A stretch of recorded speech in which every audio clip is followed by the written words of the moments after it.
It's time for more changes to our storyboard. We're just getting you really comfortable adding UI elements, interacting, moving things around, taking a look at the attributes inspector. You're going to be a pro at this by the end of the course. So this time what we're going to do is we're going to add a button. Buttons are a little bit new. We've added a bar button item, and when we tapped on that, we were able to transition to a new view controller.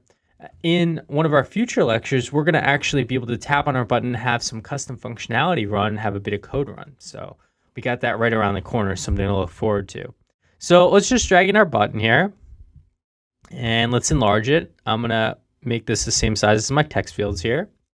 And we're going to change the text here. So I, once again, have my attributes inspector select. I'm going to make sure I have my button selected in the view controller scene here. And we can change the message to send mail.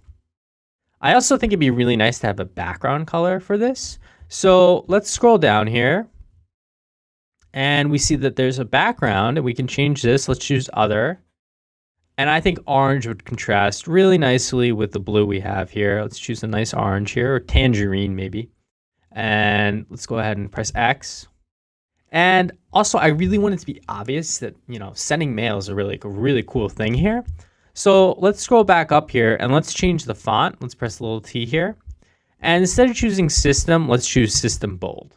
So it's really obvious. Let's send that mail off to, whoever's getting our awesome postcard, whoever's lucky enough to be getting it. So the other thing we want to add here is we're going to add a label. And the functionality we're going to be building out, let's just drag this label in here, is when I press the send mail button, we're going to display whatever name the user enters into the text field on the label. Right? So we're going to kind of address this to this user. So let's just go ahead and enlarge this. Now, I don't want my label to just appear to the user when they first see it, right? It's going to be really ugly if the user opens up the application. I'll show you. We'll run our application here. Just do the 6. Again, if you're sizing for like the 5S or the 6 Plus, go ahead and just make sure you have that simulator selected here. And we can select message, and we're going to see label appear in here. And our label, that's really ugly, right? We only want the label to appear when we press the send mail button, and we're going to display the user's name, right? Whatever they enter in this text field here. So how do we hide this until we're ready to show this? Well, if we have our label selected in the attributes inspector, we can locate a property called hidden.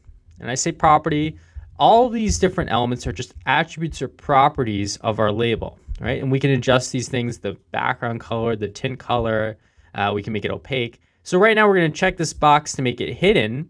And now when I run my simulator and I go over to my message here, we're going to not see this label when it first loads up. So we're going to have to figure out how to dynamically unhide that label when we press the send mail button. Right now when we press the button, nothing happens.